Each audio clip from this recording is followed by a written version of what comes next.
travado.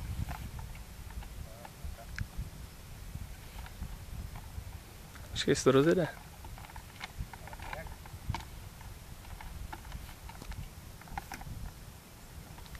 Nauda?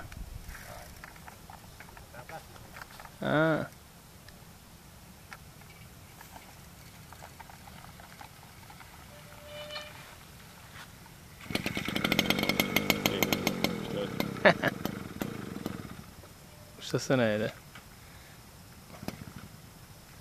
Tak teď to bude muset si sem táhnout nahoru. Tak teď jsme mu trošku zavařili. Počkej, už jsem to zase chytlo.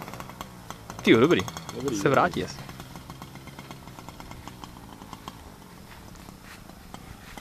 Pojď. Tyjo, zase mu to chcíplo. Tak ten nás teď bude proklínat. S takým těžkým potáhne zpátky.